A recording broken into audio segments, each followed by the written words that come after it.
Sejam bem-vindos a mais um episódio do Coslic Talks Podcast. Aqui é tudo junto e misturado, a gente vai falar de longevidade, de saúde, de beleza, de como viver mais e melhor. Vamos misturar empreendedorismo, marketing e o desenvolvimento humano. Aqui, o nosso intuito é desmistificar e simplificar os temas. A gente quer te entregar um conteúdo que seja realmente aplicável, porque a gente acredita que a gente pode deixar o mundo um pouquinho melhor do que a gente encontrou. Hoje aqui no nosso podcast está uma profissional e uma pessoa muito incrível.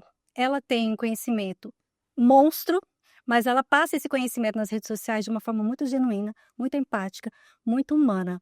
Eu vou ler um pouquinho do currículo dela para vocês. Ela é endocrinologista e metabologista, título de especialista pela Sociedade Brasileira de Endocrinologia e Metabologia. Ela é endocrinologista reprodutiva, pós-graduada em Ciência da Longevidade e da Fisiologia Humana, pós-graduada em Medicina Funcional Integrativa e pós-graduada em Reprodução Humana Assistida.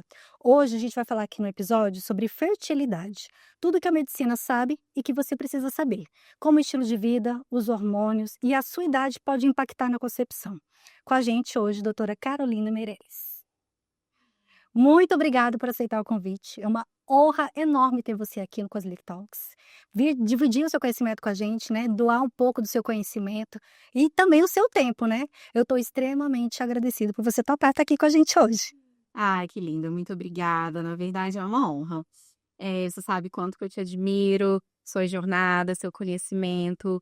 E eu sou simplesmente apaixonada pelo que eu faço, por esse tema. Então, assim, é com muito prazer que eu venho aqui para que a gente, como você falou aí no início, né, que a gente possa contribuir um pouquinho com o nosso conhecimento, fazer o mundo um mundo melhor e o conhecimento ele empodera. Então, se todo mundo que assiste, que aprende um pouquinho num episódio de hoje, num ontem, com os profissionais que você está reunindo, esse time maravilhoso, a gente vai somando forças e ajudando aí inúmeras mulheres, inúmeros Casais, né? inúmeras famílias que buscam por conhecimento. Então, uma honra. Muito obrigada. Doutora, esse tema ele é tão sensível, né? E hoje, vir você dividir o seu conhecimento aqui com a gente, eu acho isso extremamente importante, porque todo mundo está carente de informação segura, de qualidade, né? E o conhecimento ele realmente empodera. E o conhecimento ele não tem sentido se ele não for dividido. Então, eu acho que toda a sua bagagem e toda a sua genuidade, né, na hora de lidar com os tentantes, os casais, a mulher que quer engravidar, acho que vai enriquecer muito a gente. Então a gente queria começar do começo. O que é uma mulher infértil? Como a gente pode classificar uma mulher como infértil? Então, infertilidade é a dificuldade que um casal tem em engravidar, em conceber, em gestar. Como que a gente define? Porque às vezes muitas pessoas assistindo e falam: ah, meu Deus, mas será que eu sou infértil? Quanto tempo? Então, a gente delimita um tempo. E eu falo que não é justo, mas vocês vão ver aqui no nosso bate-papo, tudo envolve saúde da mulher. Então, e a idade da mulher. Saúde e idade da mulher. Então, a infertilidade, ela também é dividida pela idade da mulher, para a gente delimitar um tempo. Então, se essa mulher, ela tem menos de 35 anos, a gente considera infertilidade um casal que já está tentando engravidar há 1 ano e não consegue. Então, 12 meses.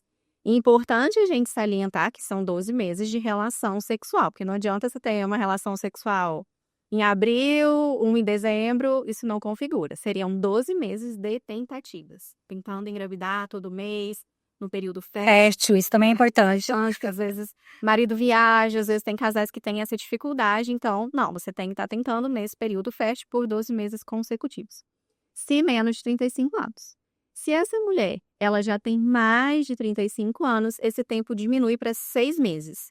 Então, se ela está tentando durante 6 meses e não conseguiu engravidar, ela já é caracterizada, vamos dizer assim, eu não gosto desse termo, né? Mulher fértil. Mas assim, ela tem que investigar aí uma dificuldade para engravidar. Então, vai depender da idade da mulher para a gente delimitar o tempo certinho, mas seria essa dificuldade de engravidar. Seria mais ou menos classificado por essas duas faixas etárias. Já que a gente está falando de faixa etária, está falando de idade, qual é o fator mais determinante para a fertilidade da mulher, né? Hoje a gente vai se ater muito para falar de nós. A idade é o parâmetro mais cruel? É o que é o maior divisor para isso? Ou existe algum outro determinante Não. mais forte? Com certeza, idade. A idade materna ainda é o fator maior. Então, se a gente avaliar estudos, sempre que a gente vê qual é o principal fator de infertilidade, idade materna. Ele continua sendo. Hoje a gente tem visto vários outros fatores entrando. Então, a gente tem estilo de vida, sono, estresse, a gente pode conversar um pouquinho mais pra frente, mas não tem discussão. A idade materna ainda é o fator principal. E quando a gente fala, ok, quanto é essa idade materna? Qual a idade ideal para engravidar, né? Então, em tese, gente, por isso que eu falo que é injusto. Vocês vão ler, se vocês vão. É normal, mas qual que é a melhor idade para uma mulher engravidar? Entre 20 e 30 anos. Oi? Então, qual que é o meu período melhor para engravidar? Entre 20 e 30 anos. A partir dos 35, já existe uma queda da nossa quantidade de folículos, da nossa qualidade dos folículos pronunciadamente. Então, em tese, a gente teria que engravidar no máximo até os 35, e após os 35, a gente já considera uma gestação mais difícil, uma gestação mais difícil, e a gente vê na prática que isso piora consideravelmente após os 40 anos. E é muito importante a gente trazer isso para discussão, porque a gente hoje acaba sendo influenciado muito pela mídia, pelas redes sociais, pelas atrizes, e muitas vezes a gente, as pacientes falam isso muito isso para mim, doutora, mas a atriz X engravidou com 40, com 42, com 43, mas na maioria das vezes a gente não está vendo os bastidores. Então, assim, às vezes ela chega lá, engravidou com 42, com 43, enfim, a gente não sabe se foi uma FIV, a gente não sabe quanto Tempo ela estava tendo. ela estava tentando, quantos abortos ela teve, porque hoje a gente vive num meio que a parte boa, ela tá ali, né? No Instagram, É o corte, né? é o corte. E aparece com um positivo natural, lindo, maravilhoso, como se fosse num passe de mágica. E não. E a gente tem que trazer essa consciência que a idade da mulher é um fator determinante. E, infelizmente, quanto mais tempo a gente espera para engravidar, principalmente aí após os 35, mais isso vai ficando difícil. E a gente, infelizmente, vai pagar essa conta lá na frente para aquelas que sonham, né, com o desejo aí da maternidade. De engravidar. Hoje, no seu consultório, que 80% de quem te procura é para essa questão da fertilidade? Eu olho muito para você, eu também olho muito para a doença autoimune, né? Porque eu sei que você tem uma jornada muito rica de conhecimento na doença autoimune. É que veio Junto, né? Eu comecei muito a aprofundar em doença de Hashimoto, que foi uma divisão, assim, quando eu realmente entrei a fundo de cabeça na medicina integrativa, foi para entender as doenças autoimunes, especialmente Hashimoto, que 90% dos pacientes que têm hipotiroidismo é causada pela doença de Hashimoto. Então, Tudo isso. tudo isso. Então, a maioria das mulheres, vamos falar mulher que é o índice maior, a maioria das mulheres que têm hipotiroidismo é Hashimoto. Então, eu falei, opa, não, calma. Vamos abrir essa caixinha. Vamos abrir essa caixinha aqui. Só que o Hashimoto está associado com infertilidade, está associado com aborto de repetição, com desfechos gestacionais ruins. Então, eu falei, calma que a gente precisa de linkar isso daqui. Então, foi por aí que eu fui chegando na fertilidade. Começando pela tireoide. E hoje, 85% o que eu atendo é infertilidade. Infertilidade tem muita disfunção tireoidiana. Eu gosto muito de saúde da mulher como um todo. Então, essa mulher que engravida, que tem o bebê, depois ela volta pra gente cuidar do climatério, da menopausa. Eu falo que é pra sempre, casamento. Vou cuidando dessa mulher, né? Nas outras fases, né? Mas as primeiras consultas hoje, o foco maior tá aí em fertilidade. E é um número que assusta. É claro que eu tenho um viés, né? Que claro que essas pacientes já chegam porque elas percorreram outros profissionais, né? Mas hoje a infertilidade, ela é um problema de saúde pública. A gente tá vivendo uma epidemia de infertilidade. Infertilidade. 1 em cada 6 casais não consegue engravidar hoje. Nossa, que incidência alta. Então, peguem um happy hour. Vamos lá, sexta-feira você vai sair com 6 casais. 6 casais amigos. Desses 6 casais, 1 tá enfrentando infertilidade. Só que isso não é conversado numa mesa de Revelado, né? não é revelado. Então, muitos sofrem, muitos se frustram, e aí começam as perguntas. E quando veio o bebê? Vocês não querem engravidar? E aí começa, muitas vezes eles falam, não, a gente tá adiando um pouquinho, né? Não tá no momento. Mas muitos enfrentam essa infertilidade, essa dor que ela é silenciosa, ela é solitária. Uhum. Porque muitas vezes só o casal que sabe. E em alguns casos o homem não tá tão Participativo, né? tão participativo. Então é uma dor muito da mulher. Ela vai atrás, ela vai no nutricionista, ela vai no médico, ela vai na acupuntura, então. E às vezes o homem tá aí, sabe, você tá procurando coisa demais, você tá fazendo coisa demais, não precisa disso tudo. Se relaxar, a gente vai engravidar, sabe? Então, é ainda uma caminhada sozinha. Então, por isso que eu abracei muito essa causa, porque eu vejo que elas precisam, sabe, desse conforto, desse apoio emocional, mas também, obviamente, de informações, né, para que a gente consiga encontrar ali um caminho. E as estatísticas, elas são assustadoras. Em 2050, 40% da população será infértil. 40%? E aí a gente fala assim, mas 2050? Gente, passa muito rápido. 2050 daqui 25 anos. Então, assim, são as minhas netas que talvez não consigam gerar uma vida, né? Minha filha, não vai acordar. Não, Mas assim, pela estatística, nossos filhos vai ser a primeira geração que vai ter muita dificuldade de engravidar. Assim, a gente já tá vendo nessa geração. Mas quando a gente pega 40%, é assim. É quase metade da mesa dos 6 casais. 3 ali estão nessa luta, né? Silenciosa. E vai piorando. E quando a gente vai vendo as estatísticas, fala, vamos parar, não vamos ver lá em 2060, 70, porque é realmente assustador. A gente começa a ler muito, a gente fala, meu Deus, assim, daqui a pouco, vamos dizer assim, anormal vai ser engravidar. E o normal vai ser ter infertilidade. Vai virar. Vai virar. Mas a gente, vendo esse cenário assustador, a gente tem que pausar. Olha só, não, alguma coisa está muito errada. Porque a gente foi feito, né? Pra quê? Vamos pegar lá Pela base, a base do mundo, né? Nós fomos feitos para procriar. Então, nós estamos perdendo. Uma coisa é, nós quero engravidar. Aí tudo bem, tá tudo certo. Agora a gente está perdendo, exato, é a função básica do ser humano, que é perpetuar a espécie. Então, a gente sabe que um animal, 2 sexos opostos, um macho e uma fêmea, vai ter um filho. Então, a gente está perdendo isso. Algo tá muito errado. Mas por uma opção profissional, de carreira, etc., pessoal, ok. Mas quando o casal quer e não tá conseguindo... Gente, eu não sei... Quantas horas? Vamos pedir uma janta daqui a pouco, porque é muita coisa que eu quero te perguntar. É que esse assunto ele é muito extenso e ele é muito complexo. E assim, ter você aqui hoje para poder dividir isso com a gente vai ser incrível. Aonde que está a maior incidência que você vê no seu consultório? É a primeira tentativa ou aquele casal que já tem um filho, quer ter a segunda gestação e está tendo dificuldade para engravidar? O maior número ainda é na infertilidade primária. A gente fala infertilidade primária, quando esse casal está tentando engravidar pela primeira vez, e secundária, quando ele já teve o primeiro filho e não consegue engravidar da segunda, que é muito comum. É mais comum do que a primária hoje em dia? Não. Não é mais comum que a primária. A primária ela ainda é maior.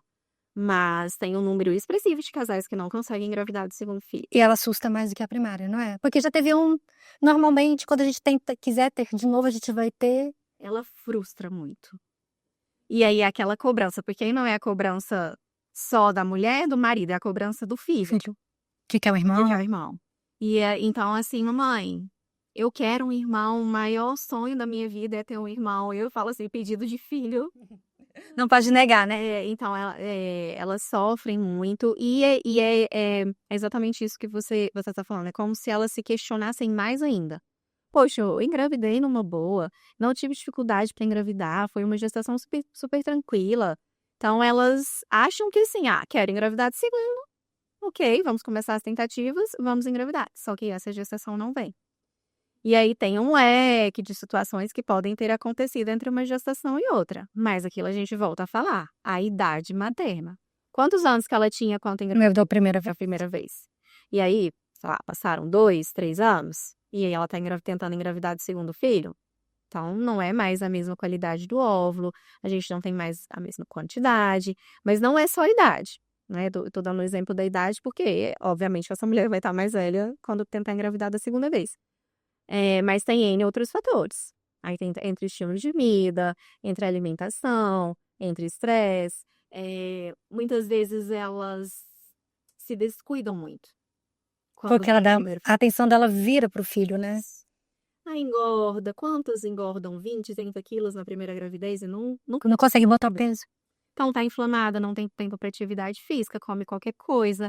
Não. Então, eu falo que é isso, é como se elas parassem, elas pararam por um tempo de cuidar, de ter esse autocuidado, da vivendo em função ali do filho, só que isso tem um preço, né? O sedentarismo tem um preço. O sono ruim, que às vezes não é culpa dela, mas a criança não dorme. Então, aí vem a insônia, aí vem o estresse, isso tem um desajuste hormonal, o estilo de vida. Então, existe vários fatores, além da idade, que levam a essa infertilidade secundária. E a gente tem que fazer um rastreio. E é engraçado porque às vezes a gente quer investigar e elas falam, não. Por exemplo, você tá endometriose. A gente quer investigar, vamos investigar endometriose? Não, doutora, mas eu não tinha endometriose da primeira. Se eu engravidei, por que a gente tem que investigar? Só que as doenças, elas evoluem. Muitas vezes tinha uma endometriose pequena, incipiente ali, quando engravidou, na primeira gestação. Teve um processo inflamatório, 2, 3 anos ali, inflamando. Isso descompensou e agora ela pode ter um grau de endometriose mais avançado, por exemplo. A base da endometriose também tá muito ligada à inflamação, né? Total. Dá outro podcast falar de endometriose. Só que vocês põem endometriose. Mas tem que ser falado. E é uma das grandes causas de infertilidade. Mas a gente pode até depois linkar todos os casos. Vamos, já acredito terrorismo. Vamos aí. Idade materna, primeiro fator. Aí a gente vê, tem as outras que não necessariamente uma supera a outra, mas assim, síndrome dos ovários policísticos, que é a causa anovulatória mais comum, é a endocrinopatia mais comum. Aí a gente colocaria aqui endometriose numa terceira causa, digamos assim. Às vezes elas têm as duas coisas juntas, as três coisas juntas, né? Só didaticamente falando, vamos dizer assim. Aí a gente tem falência ovariana precoce, que é aquela mulher que entra na menopausa antes dos 40 anos de idade. Então, passou dos 40 não é precoce mais. Então, eu entrei na menopausa com 39, 38, a gente já caracteriza como precoce. Então, muitas vezes ela pega completamente de surpresa, né? Tava lá, Tá se preparando para engravidar, tá no meu momento. E descobre uma menopausa precoce. E as outras causas, que seriam estilo de vida, enfim, mas aí voltando para a endometriose. Então, a endometriose ela é uma doença inflamatória crônica. A gente fala assim, é uma doença inflamatória crônica estrogênio dependente. Ela precisa do estrogênio para proliferar, né? Precisa desse tecido proliferar, mas a base dela é inflamatória. Então, não consigo melhorar uma endometriose sem melhorar o estilo de vida. Não tem tratamento que sustente, né? Tratamento sustente. Às vezes, ok, tratamento é cirúrgico. É o padrão ouro. Padrão ouro. Mas volta. vai voltar se você não tiver um estilo de vida exato. Ele resolve momentaneamente ali. Então, eu, né, tiro a sujeirinha que tá ali. Mas se eu não cuidar, ela vai voltar. Então, é uma doença inflamatória. Tá muito associado com o estilo de vida ruim, alimentação altamente inflamatória, que é a base da população hoje, é a alimentação ruim. Inflamatória, industrializada, excesso de condimentos, os disruptores endócrinos, que também pioram a endometriose, porque o disruptor endócrino, ele piora, é como se ele aumentasse essa predominância estrogênica, né? Eu tenho mais estrogênio circulando ali no corpo, e o estrogênio, eu falo muito para os pacientes assim, o estrogênio, ele é o combustível da endometriose. Se a gente diminuir esse estrogênio, é o princípio do bloqueio hormonal, né? A gente tirar esse estrogênio, bloquear. Se a gente diminuir esse estrogênio, bloquear esse estrogênio, esse tecido ele não se alimenta, ele meio que morre de fome. Mas se eu continuo dando estrogênio, isso vai perpetuando. E o estrogênio a gente não é só passar um cremezinho Transdérmica é... transdérmico, não. O estrogênio é um copinho de plástico, uma garrafinha de plástico, algo que esquenta um plástico que vai no micro-ondas, que libera esses disruptores endócrinos.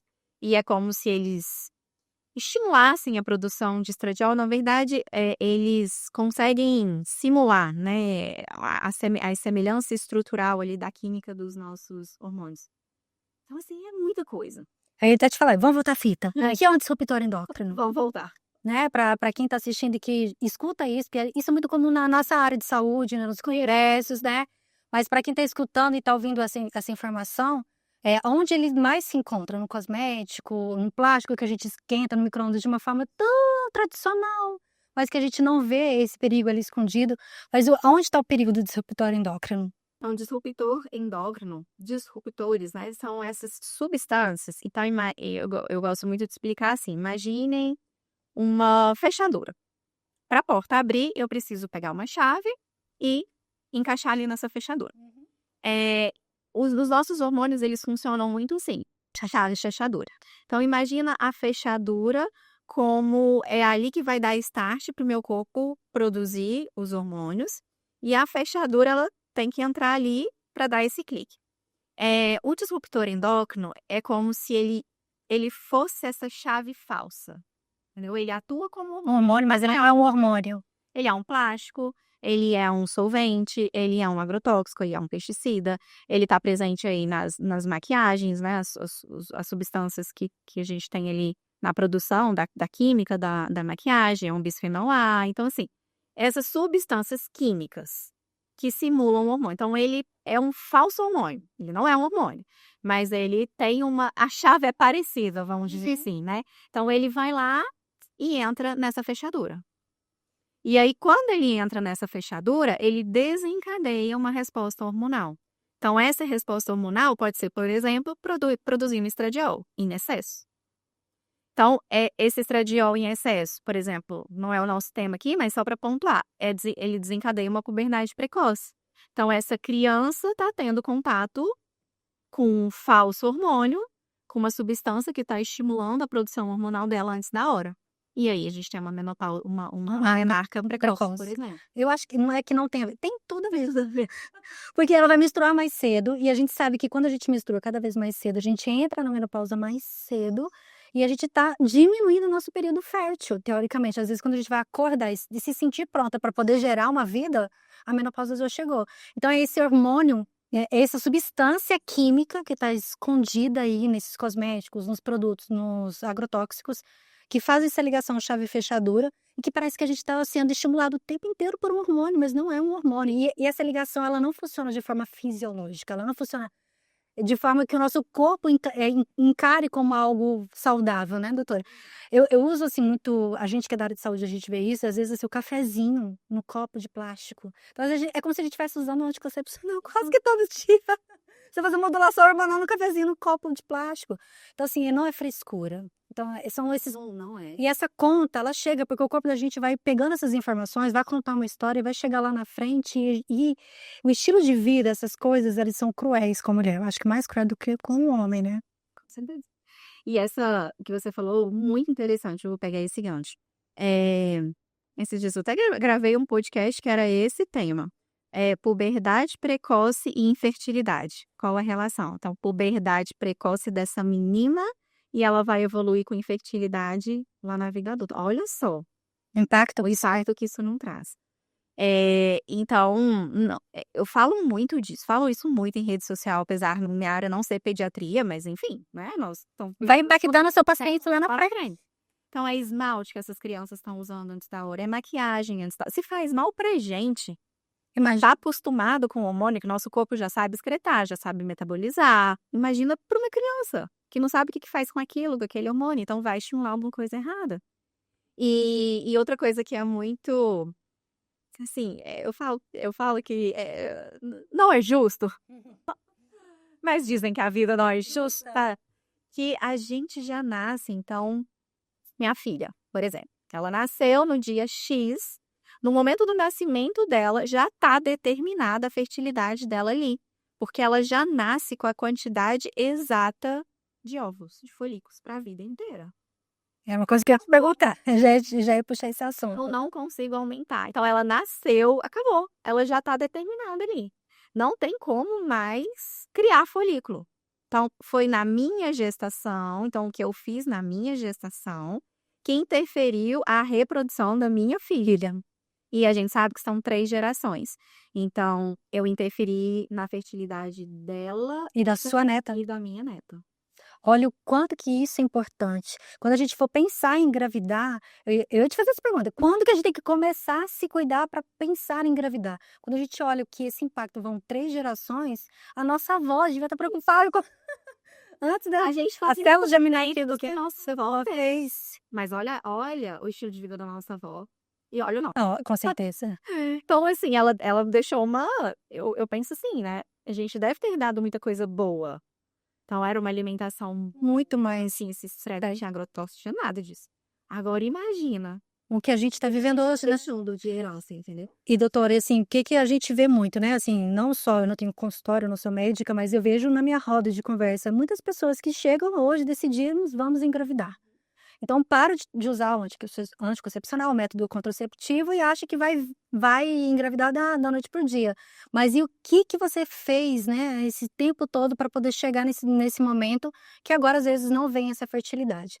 Então, isso também tem um impacto muito grande, né? E quando você falou da reserva ovariana, a reserva, né, dos folículos, que a gente já nasce com a nossa poupança, né? Quando a gente nasce, né, você já entregou o dinheirinho ali. abriu uma poupança para sua filha, minha filha está aqui, cuide bem dos seus folículos, dos seus óvulos, né, que é isso que você tem.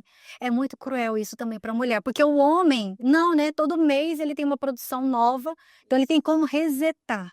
Mas na fertilidade, na produção do filho, é 50% para cada um de responsabilidade. 50-50. Inclusive, nas causas de infertilidade, a gente tem aí praticamente 50-50. 50% causa masculina, 50% causa feminina. Então, não existe essa questão, que a infertilidade, ela é sempre de origem feminina, e a gente acha que isso é uma mas Isso é uma cultura, né? a gente acha que, não, mas hoje ninguém pensa assim. Pensa, Pensa ainda. pensa. Eu tenho pacientes que os homens, eles se recusam Usa. a fazer espermograma porque eles têm certeza, como 1 mais 1 são 2, que o problema tá com a mulher e não tá com ele. Hoje, gente, 2025. Então, assim, é cultural, sabe? Tá lá, tá preso. Mexe muito com a masculinidade do homem. Então, o problema tá comigo, o problema tá com o meu espermatozoide, é como se ele fosse menos homem, sabe? E menos viril, eu não posso engravidar, Nem cogita isso, né? cogita. Então, eu não quero nem fazer o exame, porque eu tenho certeza que o problema não tá comigo. E aí a gente cai do cavalo, porque muitas vezes o problema tá Tá no homem, né? Mas até chegar nesse ponto desgasta tanto a mulher, desgasta o relacionamento. muito. E aí ela já passou por todos os exames, dos mais simples Simples aos mais complexos. vazios, que causa dor, que causa desconforto, que tem sedação, que tem internação, enfim. E às vezes a questão era ali, ele só precisava de fazer um espermograma. Então, essa parceria, ela precisa Existir. existir. E eu sei que é pesado falar isso, mas às vezes eu falo isso para elas: olha só, se ele não tá sendo parceiro em programar uma gestação, imagina para criar uma criança. Isso precisa ser dito. Precisa ser dito, precisa ser então vamos sentar e vamos conversar. É assim, coloca ali na mesa. Será que então tá no momento da gente ter filho? Será que Estamos maduros o suficiente para poder assumir esse compromisso, a né? responsabilidade de gerar uma criança, ela é muito. Não devolve, revolta. Você não devolve. E é 50-50. Eu preciso de 50% do óvulo, 50% do espermatozoide. E essa junção vai me dar o indivíduo. Então, adianta essa mulher ela fazer 50%, ela fazer 100% dos 50% dela, vai continuar sendo 50%. E aí tem um leque aqui dos outros 50%. Então, se esse homem tem um estilo de vida ruim, se ele fuma, se ele bebe, se ele é sedentário, enfim, se ele dorme mal, Tudo isso está influenciando nessa genética do espermatozoide, que vai passar para esse embrião. Não tem o que fazer, entendeu? A mulher não consegue assumir 100% do controle. E, graças a Deus, né, por algum motivo, foi feito assim, 50-50. Então, a gente precisa trabalhar muito com essa conscientização do homem na busca pela saúde, na busca pelo estilo de vida. Porque, por exemplo, a alimentação parece que é só da mulher. Ah, não, ela que tire aí fritura, gordura, os alimentos inflamatórios, eu vou continuar com a minha cervejinha, com a minha comida gordurosa, com o meu sedentarismo, e não muda. E isso impacta, e está impactando consideravelmente. Porque essa mulher não está engravidando, muitas vezes, porque ele não está. A outra parcela dele, né? Esse número que você trouxe da infertilidade de 2050, eu não sabia e eu fiquei muito assustado com esses 40%. E na sua visão, né, como clínica, o que está impactando tanto? E eu vou puxar um assunto já meio polêmico. O Covid. Está antecipando, está aumentando a infertilidade também? Você tem visto isso no seu consultório, que as mulheres... Não é tudo Covid, tem gente que fala, agora tudo é Covid. Não, gente, não é isso, mas é porque é um novo normal. Mudou com todas as patologias, com o funcionamento do nosso corpo. É um vírus que veio para ficar e vai reverberar ainda durante muito tempo, né? Os efeitos da vacina, efeitos do vírus e etc. Lá em 2050, esses 40% de infertilidade, o que você vê que vai estar impactando e que você acha assim que vai ser aquele gargalo? É o estilo de vida? Mas eu queria que você falasse também a questão do Covid. Já misturei dois assuntos. Eu não sei, é tanta coisa para perguntar. Tá associado, a gente não consegue segurar. Eu vejo muito como estilo de... Vamos tirar a fatoridade que a gente já falou. Né? E é interessante a gente falar isso. Volta, então. Vou falar de fatoridade.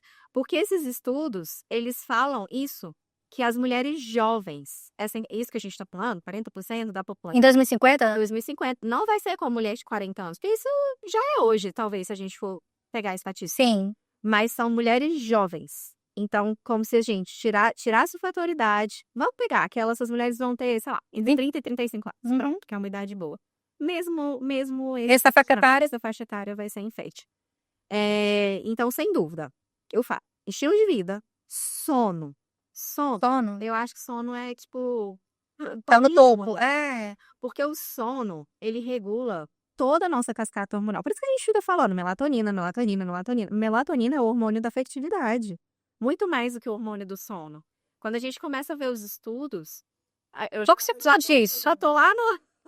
Pouco se fala disso, né? No fluido folicular, então ali... O ovário produz do lado do nosso... Exato. Ali nos nossos ovários, a gente tem mais receptor para melatonina do pulsane.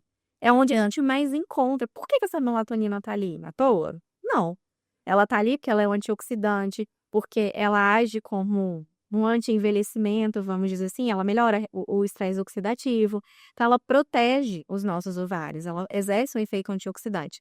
E não só isso, ela faz toda uma cascata hormonal, só que tem que ser quando a gente dorme.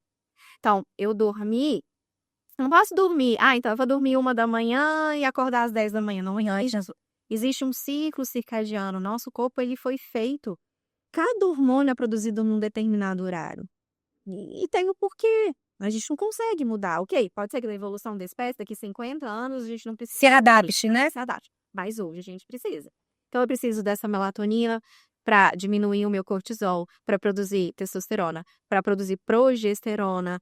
É tudo uma cascata hormonal que, quando eu não estou dormindo bem, meus hormônios sofrem alterações e isso vai impactar no meu ciclo menstrual, isso vai impactando na fertilidade, aqui também no homem, tá? Não é só na mulher. Existe um impacto hormonal para ambos. A gente já tem estudo, por exemplo, que mulheres que trabalham em regime de plantão noturno... Já ia puxar isso. Elas são mais infectas. Existe essa correlação? Existe essa correlação, existe esse estudo, é um estudo grande até. E existe a correlação com endometriose. Então, as mulheres que trabalham também em regime noturno, elas têm uma chance maior de ter endometriose. Parece que se perde um mecanismo de autorregulação celular. Que eu falo para as pacientes assim, sono é a hora do lixo passar no nosso corpo. É o lixeiro. Então, ele vai passar e ele vai levar embora tudo ruim. Então, as toxinas, aquelas células defeituosas. Então, tudo aquilo que não tá ok é a hora do nosso corpo restaurar. Aí você não não dorme uma noite, não dorme 2 noites, 3 noites, tá? Vai. A gente perde essa autorregulação. Então, aquela célula que ela tinha que ser eliminada, ela ficou ali. Então, aquela O toxina. lixo, né? É igual na sua casa. Deixa o lixo da comida, né? Deixa lá. Você vê, você não vai começar Sei. o cheiro ruim, vai dar... Vai inflamar, mamar, né? Vai apodrecer. sei. Vai. Então, a gente Vai pra incrível. falando dessas pessoas, pegou uma coisa mais linda. Só que a gente tá querendo, fala que dá um de Deus e fala, não, agora eu vou dormir às 3 da manhã. Porque o sono parece que virou supérfluo na nossa vida moderna. Luxo. Exato. Aí eu dormi às 10 da noite nunca, porque eu tenho que trabalhar, e nem sempre é trabalhar, né? As pessoas estão usando isso como sinal de produtividade, dormir pouco, e estão se sentindo até como se fosse assim, uma validação. Nossa, eu durmo pouco, eu sou super produtiva. Trabalho à noite, trabalho de madrugada. Então, assim, eu falo, meu Deus, você não sabe o A conta vai pegar. quando vai chegar. É memória, é sério, é Tudo. onde eu tava. Tá. Essas pessoas que trabalham regime noturno. Mas assim, a gente podia até usar como exemplo também quem é? Comissário de bordo, Isso, comissário de porteiros, comissário de plantonista médica, prédio, stage. todos os profissionais Eu tenho enfermeiros. licença pra falar. Médico é o pior paciente. Ponto final. Porque é o pior, é o pior estilo de vida. E quando é plantonista ainda, Ai, combo aí é perfeito. o combo. Então, é enfermeiro, é médico. Esse estudo que eu tô falando, especificamente, é com comissário de bordo. É? Então, existe uma associação muito grande com infertilidade E com endometriose. e que tá linkado ali uma com a outra, né? Então, eu tava falando isso do sono, lá nas nossas causas para essa paciente, lá em 2040. Qual o melhor horário para dormir pra gente produzir realmente melatonina? Antes de você pública, já ia me deixar essa melatonina pra cá. Porque você disse, não adianta dormir 1 hora da manhã e dormir até 10 horas da manhã, porque a gente tem um horário de pico da produção da melatonina, né? Cenário ideal é assim, ó, escureceu, teoricamente, nosso corpo entende como agora a gente precisa dormir. Então, o sol foi embora, é igual na fazenda. O sol foi embora, o que as pessoas fazem, né? Vão programando ali para dormir. Então, assim, vamos lá, para a prática. Então, 10 da noite, a gente precisava estar deitado. Precisava. Então, assim, o pico da melatonina, aí assim, tem estudos que falam entre 9 a 10, 10 e meia da noite. Então, seria Mais ou menos esse o horário. ideal. Se você deitou meia-noite, já perdeu. Não quer dizer que você não vá produzir. Você vai produzir. Só que você não produz. Na quantidade necessária para te proteger e para poder fazer todas essas funções, né? E adianta tomar melatonina, então? Então, eu vou dormir 3 da manhã e não tomar melatonina. Não, bebê. Como farmacêutica, eu também posso falar, não adianta. Não adianta. Então, às vezes a gente vai usar, e eu gosto muito da melatonina para infertilidade. Amo. Mas é uma negociação. Ela não vai substituir o sono. Ela vai ser coadjuvante. Então, você vai dormir e aí a gente ainda vai usar a melatonina, que ela vai ter um efeito antioxidante, Anti-envelhecimento, ovariano. perfeito, é maravilhoso. Mas eu preciso de um sono. Então, não é, e essa pergunta sua foi muito interessante, não é quantidade de horas. Não adianta dormir 8 horas seguidas se você começou a dormir às 2 da manhã. Não adianta. Essa conta vai pagar. Se o cortisol fica todo desequilibrado, então a gente começa a ter pico de cortisol a hora que não era para ter. Então, eu tenho que estar dormindo à noite, eu não tenho que estar no plantão, vai. Então, assim, ainda mais plantão, que é assim, Conectado e cabeça. tudo Estresse. emergência. Não é só o sono, não é falta da sono, é o Então, estresse. mesmo como comissária, enfim, o corpo tá assim, ó, sendo ativado quando eu tive que estar repousando, eu tinha que estar dormindo. Então, quando eu falo assim que eu vejo o sono como o top 1, é porque ele está sendo deixado de lado. Ele não está sendo mais valorizado. Isso virou luxo, isso que você acabou de falar, virou supérfluo. Então, eu vou trocar meu sono por qualquer outra coisa. E às vezes não é trabalho, às vezes é série. As pessoas, e são muitas as pessoas, Tá maratonado, né? maratona. E rede social também, né? E rede social. Você pega o celular e do nada, você fica 2 horas. Essa luzinha do celular, do tablet, da televisão, ela fala pro meu corpo assim, né, pra minha pineal, olha só, tem luz. Não precisa de produzir melatonina, porque a melatonina, ela é o hormônio que é produzido quando a gente dorme. Então, ela precisa de escuro. Eu não posso ter luz, eu não posso ter pontos de luz. Então, esse estímulo de luz, ele fala pra minha pineal, olha só, não tá na hora de você produzir melatonina. Aí a gente começa a ver insônia. Aí a pessoa fala, mas eu não consigo dormir. Então eu pego o tablet, o celular. Aí que não vai Vai conseguir conseguir mesmo. porque vai girando esse ciclo vicioso e a gente não consegue sair dessa teia. E o problema que era assim, é uma opção, né? Eu vou dormir mais tarde porque eu tenho que trabalhar. Daqui a pouco ele é uma insônia verdadeira. A pessoa não consegue dormir. Meio-dia que ela fala, hoje eu vou deitar mais cedo, não consegue dormir. E aí do sono ruim, aí vem a ansiedade, aí vem estresse. Aí essa pessoa começa a ter compulsão alimentar, porque isso a gente já tem estudo também. Se essa pessoa ela dorme mal, no outro dia ela tem compulsões ou vontade de alimentos ruins, né? Que dão a sensação ali, é o carboidrato, é o açúcar, que vai tentar modular os nossos hormônios e não vira Uma bola de neve. bola de neve. E aí a pessoa não consegue sair dali. E aí tá cansada, obviamente, tá fadigada. E aí a memória tá ruim. Aí agora já tem diagnóstico de TDAH, porque não consegue concentrar. É claro que não consegue concentrar. Só não consegue dormir, que é um momento de reparação.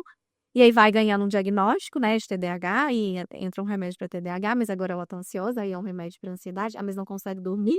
Aí vem um remédio para dormir, Vem remédio de TDAH. vem TDAH e vai. Se tirar esse remédio de TDAH, a ansiedade e a depressão vem. Então, assim, gente, não adianta. É voltar pro básico. Pro básico, é isso, é dormir. Então vamos resgatar aí as nossas origens. É claro, dá para dormir às 8? Não, Não. mas que então deite às 10, pelo menos. Acorde cedo. Então você tem que trabalhar, eu faço muito isso. Às vezes não, em casa a gente acorda às 5 da manhã todo dia, às vezes de 5 às 7, eu tô trabalhando, tô terminando um projeto, tô terminando de escrever alguma coisa, mas o sono, na minha visão, ele é inegociável. Não negociam, entendeu? Ele é o top 1. Ele é o top 1, sem dúvida alguma. Então, falar isso para essa geração hoje, então por isso que a gente está falando assim, essa mulher lá de 2040 é essa geração de agora, né? São as crianças aqui, vamos pegar aí 10 anos, 10 anos. 11 anos, elas já não dormem com 10 anos. Você acha que ela vai dormir com 30? Se com 10, teoricamente, né? A gente obedece o pai e a mãe. A gente tinha que ter um responsável que falasse, olha, Vai dormir. vai dormir às 8, é 8h30. Não, a criança dorme a hora que ela quer. Ela tá com o celular Na no mão. quarto dela. Sei lá que horas que essa criança dorme, que não tem ninguém vendo. Então é 1, 2, sei lá. Imagina se o sono não vai impactar nessa fertilidade lá na Com frente. certeza. Que a gente sempre aprendeu, né? Criança precisa dormir. A gente aprendeu que tinha que dormir para crescer, né? Criança precisa dormir para crescer. Eu falo, criança precisa dormir para preservar a fertilidade. Fertilidade. Porque lá na frente essa conta vai vir, ela vai vir muito alta. E não vai ter volta. E não vai ter volta. A não ser que já tem, né? As indústrias de bebê, eu não sei se você já chegou a ver, mas tem umas. É como se fossem vários úteros, assim. Eles. Tá em pesquisa, óbvio, né? Mas assim, são vários úteros formando as crianças. Então, eles. Tudo isso é já. Laboratório. Tudo no laboratório? Laboratório. A gestação, né? Ela é toda externa. Toda externa. Porque eles já estão prevendo isso. Aí eu vou alugar um útero. É. Você vê. Assim, sendo cruel, né? E falando de uma forma bem prática, eu vou chegar lá e vou alugar um útero. Para você ver. Isso tem pesquisas, tem laboratórios. Então, é isso. Eu vou falar, eu quero um filho. Então, você vai lá e meio que compra um filho, entendeu? Que foi gerado externamente. Talvez com seu material genético, não sei. Ou não. Ou não. Que lousa isso, pensar, né? Que a gente vai chegar nesse ponto. Porque os estudos estão aí. A gente só tá vendo que isso tá piorando, piorando, piorando, piorando, piorando. E imagina uma população que não vai conseguir reproduzir, isso traz N problemas. Então, eles já estão vendo lá na frente. Então, o que a gente vai fazer para que isso não torne um problema incontrolável, né? Um problema de saúde pública. Mas aí, não estão olhando. Ok, então o que a gente pode fazer para preservar a nossa fertilidade? Para evitar que essa criança de hoje, essa adolescente de hoje, seja a mulher infértil. Desse número, né? O que estamos fazendo? Me conta. Nada. E aí, quando a gente fala isso para um pai e para uma mãe, converso muito abertamente com os meus pacientes, que eu falo, você tem que sim ter controle sobre a sua criança de 11 anos de idade. Tem que ter. Não tem que dormir a hora que ela quer, não. Ela não é independente e é dona da vida dela, não. Não vai usar maquiagem, não vai usar esmalte, não. mas parece que a gente perdeu o controle aqui, ó, da base. Criança de 5 anos, elas mandam nos pads. Sim, a gente não tem autonomia nenhuma, né? Então, esse é o ponto. Sono, a gente tá no primeiro top. E ainda quer voltar pra outras coisas que a gente falou ainda. Sono, aí vem poluentes. Outra coisa, celular, radiação. É assustador quando a gente pega para estudar. 4G, 5G, radiação. A gente tá aqui, ó. Computador, celular, tablet. É uma energia invisível, né? Mas ela tá muito presente. E isso também tá afetando A fertilidade. a saúde, como do câncer. Tudo. Ué. Mas as nossas células reprodutivas, elas são muito sensíveis a toda essa carga que a gente está recebendo.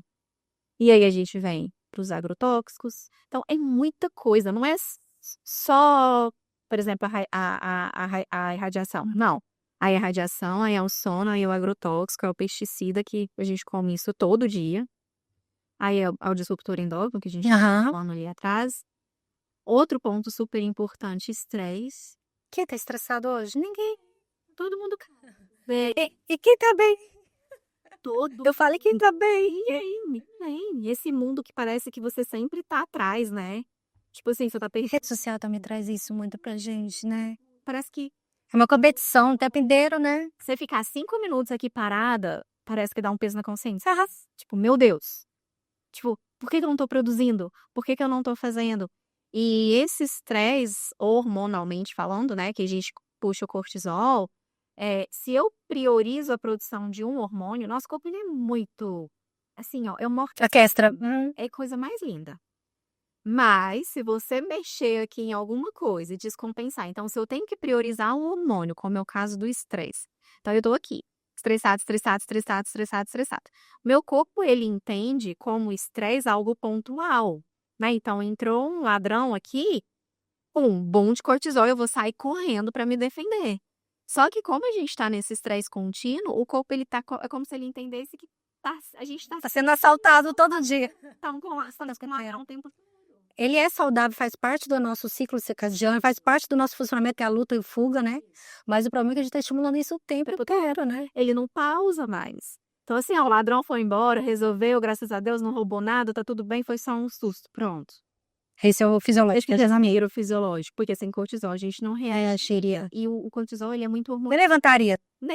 Exato. Eu falo que ele é o hormônio da resiliência. Então, você passou por aquele caos que você fala, meu Deus, como que eu não surtei? É o cortisol. Ele que dá esse, olha, você vai resolver a situação, você vai conseguir. Mas era para a situação se encerrar ali e pronto. E aí meu cortisol volta pro fisiológico.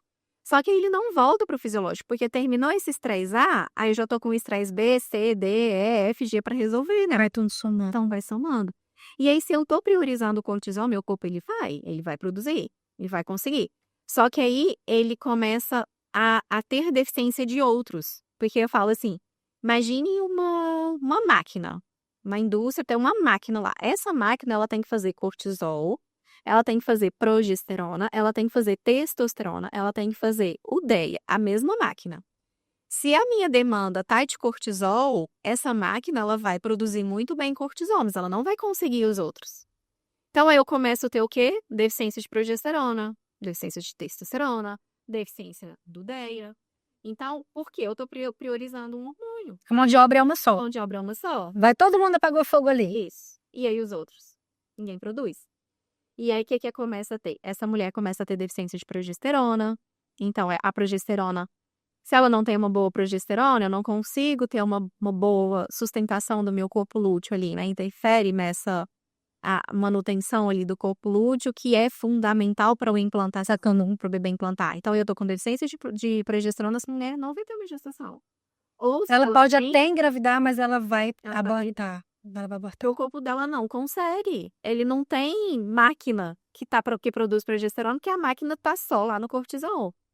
E aí não vai ter testosterona. Aí como que essa mulher tem vontade de ter relação sexual se ela não tem? Óbvio que é muito mais complexo que isso, mas é importante a gente ter testosterona, é importante a gente ter o S-DEA, né, que é o sulfato de dihidrotestosterona, que é um hormônio super importante, não só para libido, mas inclusive para a qualidade dos nossos folículos. A gente precisa desses hormônios androgênicos. Não é só estradiol e progesterona. Tanto é que a gente tem estudos com mulheres mais velhas, assim, de 40, que quando você repõe, por exemplo, prasterona, né, o melhora a fertilidade. Então, os androgênios também impactam. Então, se ela tá estressada, isso aqui, ó, não tá legal. Existe uma queda hormonal de tudo isso aqui. Aí ela já não dorme, né? Ela já tem insônia, que a gente tava falando dessa mulher que já não dorme. Ela já não dorme, ela já tá estressada. Ela já é sedentária, porque não tem tempo. Pra fazer atividade física. Atividade física, ela come mal. Aí, enfim. Tipo, eu acho que a gente ainda tá, vamos dizer assim, Tá no lucro. no lucro.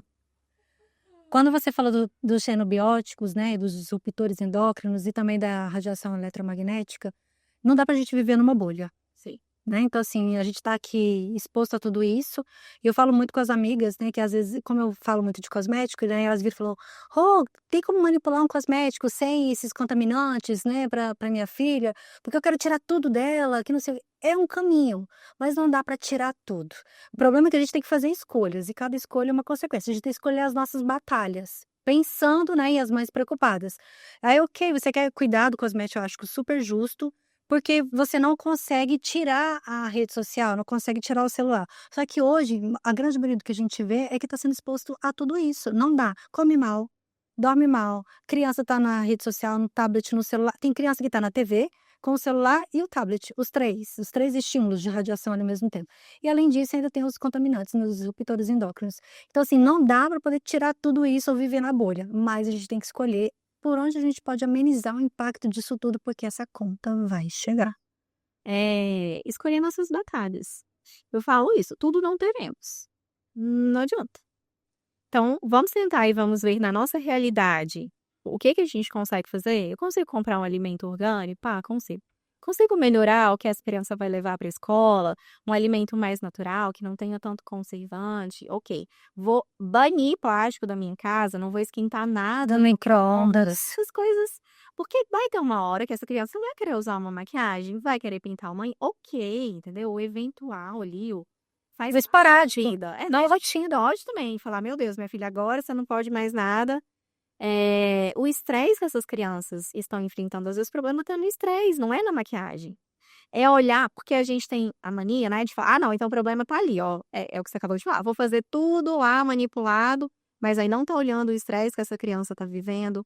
Às vezes estresse dentro de casa, briga dos pais, estresse. A criança também, ela não sabe lidar com esse estresse, que também impacta.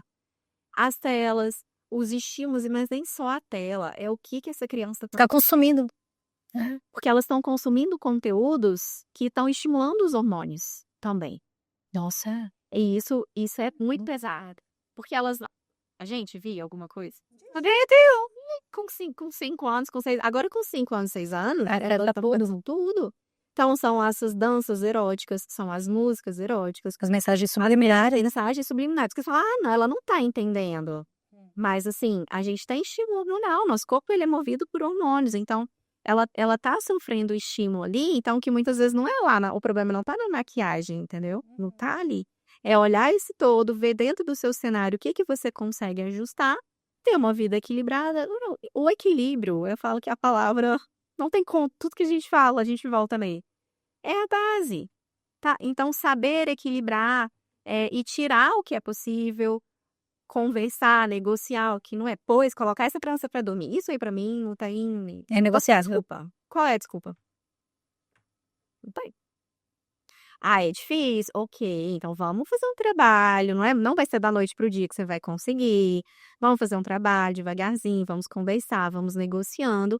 E a criança, gente, eu falo que ela vem uma folha em branco. É a gente que Vai escrever a história dela, é né? a gente que molda. Então, às vezes, a gente tá cobrando da criança o comportamento errado que é do pai, da É o exemplo de casa, né? mãe, pô. E aí você quer aliar, não, mas ela faz tudo errado. Não, então calma, vamos reestruturar essa família. Porque é muito importante, não tem nada mais importante, a gente que trabalha com saúde, do que você construir saúde. Não, é assim, é a maior riqueza que a gente pode deixar, a maior herança que a gente pode deixar. E que essas crianças tenham essa consciência desde agora, sabe? O que elas estão fazendo agora vai impactar lá na frente. Porque depois que adoece, É complicado. Eu vou falar um pouco como farmacêutica, eu fico um pouco frustrada, porque como a gente tem acesso a muitos suplementos, muitos nutrientes, né, e muitos estudos científicos que a gente fala de prevenção, de coisas que vão estar tentando silenciar os genes, porque a genética não é uma condenação, quando a gente fala até de infertilidade. Hoje eu vejo que as pessoas ainda não compram a ideia da prevenção, não estão trabalhando com não deixar que a doença chegue.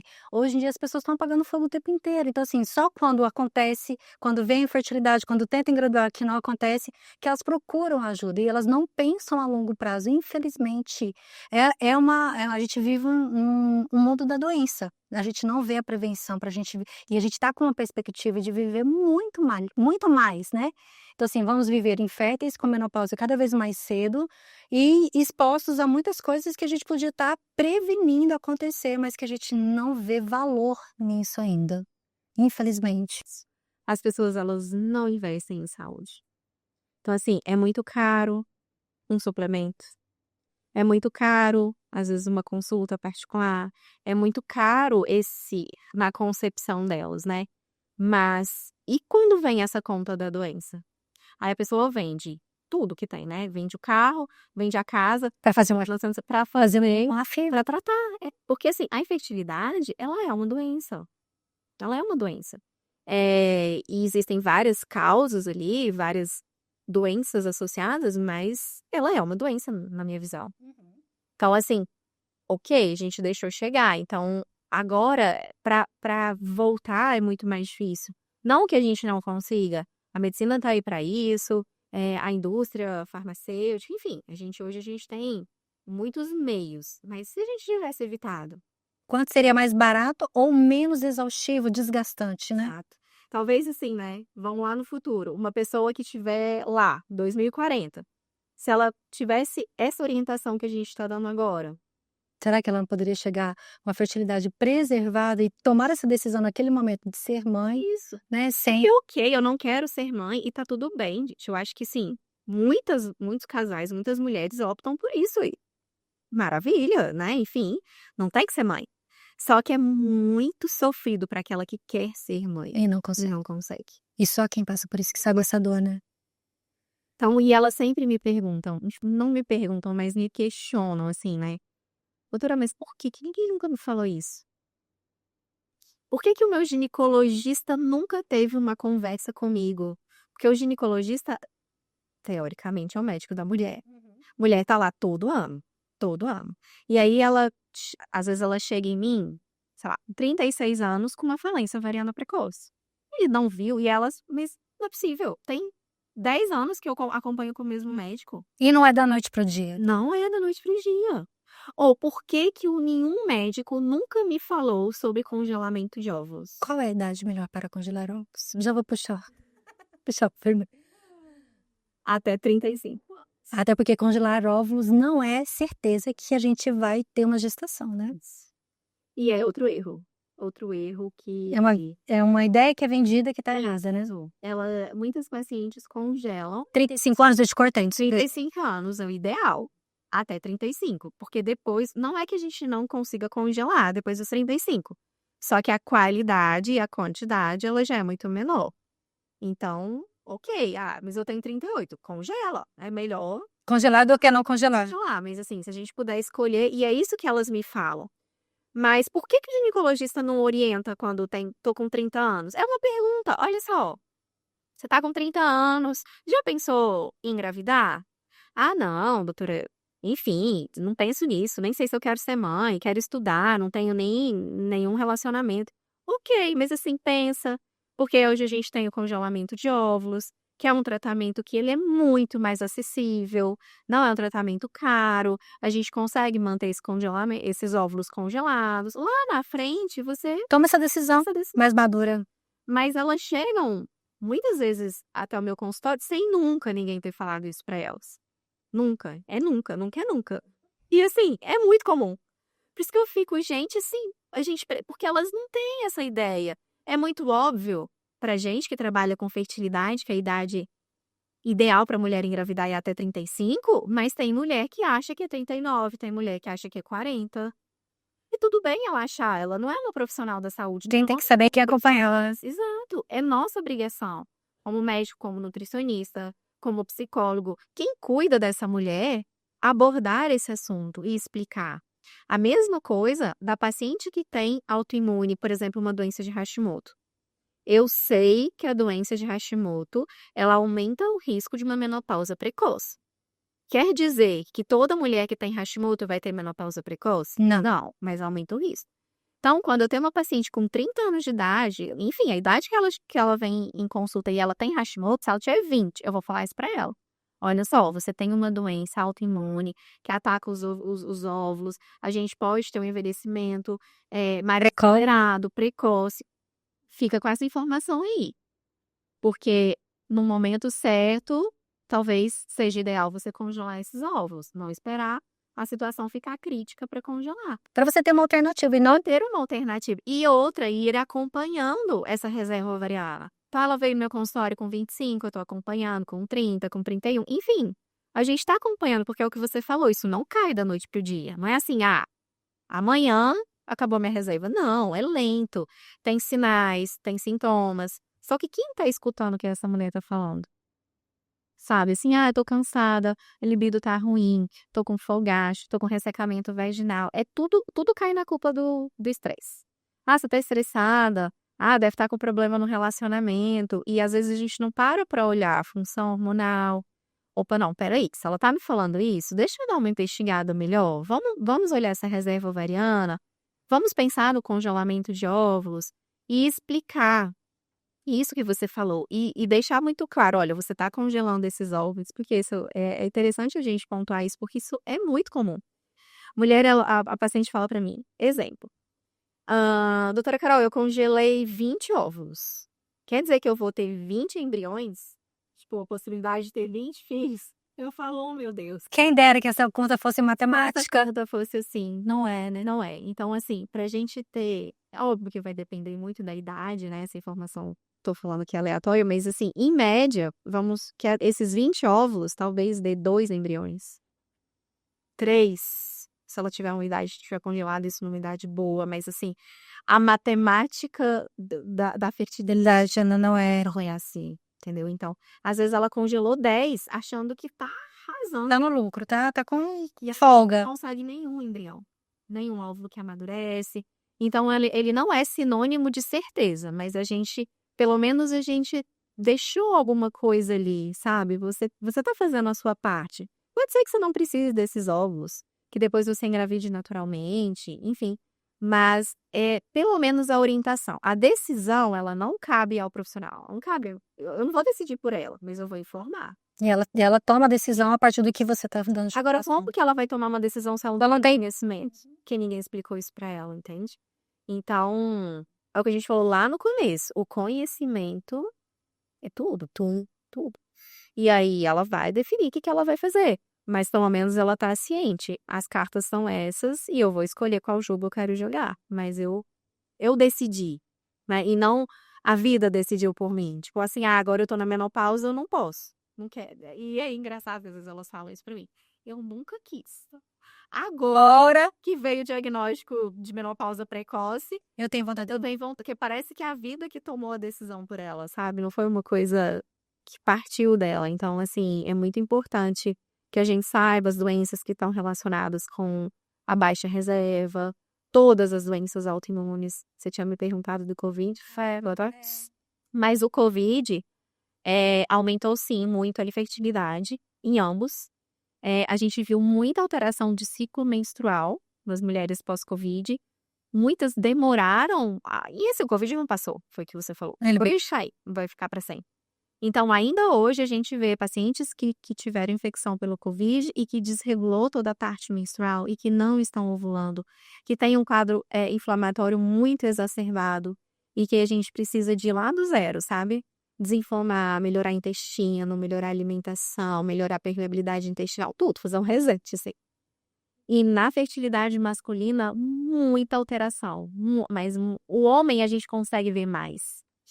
Porque, assim, o homem, eu tenho um exame que é o espermograma, que ele avalia a qualidade dos espermatozoides. Então, fez o exame, eu vejo que a qualidade piorou. E pós-Covid, isso a gente tem inúmeros estudos, isso não é achismo mais, que o Covid, ele impacta diretamente na qualidade de desenvolvimento dos espermatozoides. Eu tive paciente que eles ficaram zerados de espermatozoide Depois do Covid? depois do Covid. Mas qual é a vantagem do homem? Mês. 3 meses depois, a gente tem um pleno funcionamento. Então, óbvio que a gente tem que desinflamar, entrar com antioxidantes, né? Os antioxidantes aí são carro-chefes quando a gente tá falando de ambos, né? Mas no espermograma é nítido que depois você refaz o exame E voltou, né? mudou. A mulher, então assim, se influenciou o espermatozoide, você acha que não influenciou o óvulo, a qualidade do ovo?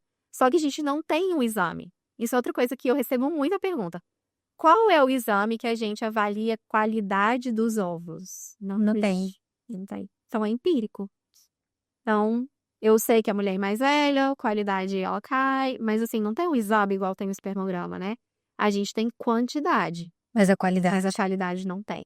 Então, sem dúvida alguma, é uma era pós-Covid, é uma era de doenças autoimunes, é uma era de ativação de mastócitos, de histamina, que é um podcast. Todos. Com certeza. Então, é muita inflamação pós-vacina, pós-Covid, ambos, enfim. E a gente tem que colocar ele. Então, assim, na parte da anamnese ali, eu preciso saber se essa paciente teve Covid ou não, ela vacinou, porque pode estar impactando diretamente ali na ovulação, na implantação. Se eu tenho um útero não receptivo, né? Aí a gente abre um outro leque, que são as doenças autoimunes, as alterações imunológicas, que também são responsáveis por muitas falhas de implantação, por muitos abortamentos. Então, assim, é muita coisa que a gente precisa de entender. Então, a mulher que ela tem infertilidade não é o casal, né?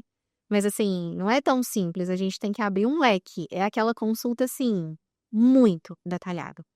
Que às vezes é uma permeabilidade intestinal, é uma desbiose vaginal. E óbvio, eu sempre falo isso para elas, nunca é um fator só.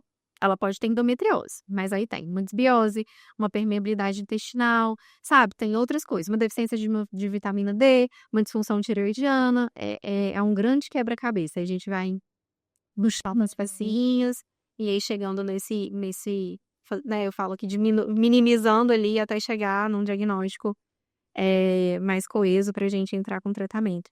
Mas a fertilidade, ela tá muito relacionada com o nosso estilo de vida. Eu falo que isso é bom e isso é ruim. É ruim se a gente tiver um estilo de Minha vida ruim, mas tem o poder de decisão de mudar esse destino, né? Porque quando a gente, não sei, é o acaso, a gente não pode fazer muita coisa. Mas eu sei que o estilo de vida impacta. Opa, então, vamos ver o que eu posso fazer? Tomar as rédeas. Verdade, né? O que eu vou mudar para otimizar? Quais são esses fatores que eu consigo melhorar para influenciar e para determinar ali para que rumo vai a minha saúde como um todo, mas a fertilidade, ela é um reflexo da nossa saúde. Não tem pra onde fugir, né? Se deixar, fica o dia inteiro. Ainda dá pra poder fazer um de ativação de mastócitos, dá pra gente fazer um de endometriose, dá pra gente falar sobre muita coisa. Dá pra fazer um só de tireoide. Ah, com certeza. Tem muita Eu já escutei muitas coisas, você falando de tireoide, eu sei. E o quanto que a gente menospreza o impacto, né, da tireoide, e ela... Eu falo que a tireoide, ela é a glândula da fertilidade. Não tem como engravidar sem uma tireoide disfuncional. Não tem. Assim. Basicamente. Doutora, chegando ao final do nosso podcast, eu queria que você olhasse para essa câmera e deixasse um recado final para essa mulher, né? A gente falando mais de mulher, ou para o casal que ainda tem esperança de ter um filho, né? E passa por esse diagnóstico de infertilidade. O que você deixaria de um recado final? Por onde começar? O que se preocupar? O que olhar? Para a gente dar um suspiro. Eu gosto muito de falar para eles que eles, primeiro passo, procurar um profissional que tenha interesse na história deles. É o primeiro ponto. Nossa.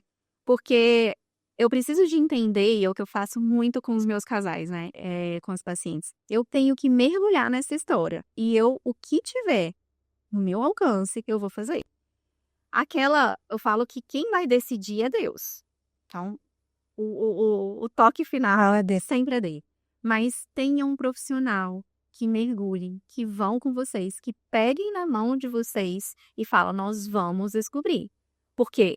E isso eu falo com propriedade. Não existe infertilidade sem causa aparente. Não existe. Existe infertilidade que a gente não encontrou o problema, mas o problema ele existe. Muitas vezes esse problema não é fácil de ser resolvido. Não é fácil de ser diagnosticado. Então, às vezes é um COVID, é uma permeabilidade intestinal, é uma ativação mastocitária, é aquilo que está muito escondido. Mas a infertilidade, ela tem uma causa e a gente precisa de encontrar essa causa. Encontrando essa causa, a gente vai fazer tudo o que tiver na nossa mão, no nosso alcance, para que esse problema, né, para que essa situação ela seja resolvida. Mas o ponto principal é tenham alguém que caminhe junto com vocês. Sem dúvida, esse é o diferencial. Queria que você deixasse sua rede social, onde os pacientes que estão tentando, os tentantes, podem te encontrar, se conseguirem, tiverem boa sorte de conseguir uma vaga na agenda dessa mulher. Mas onde eles podem te encontrar, qual é o seu consultório, sua rede social, porque eu sou sou sua audiência, né? Então eu te escuto e eu sei o quanto que você divide de conhecimento diariamente. Essas caixinhas de pergunta são sempre uma mini palestra. Gente, não deixem de segui-la nas redes, não perca essa oportunidade, porque sempre ela se dedica para responder de uma forma muito empática e é uma aula, é quase uma palestra de congresso e eu vendo os stories da doutora Carolina. Então são muito enriquecedores mesmo. Imagina, eu amo. Então, assim, gosto muito de falar, de explicar. Então, minha rede social é doutora, DRA, Carolina Meirelles. Então, praticamente todos os dias, realmente, eu estou ali.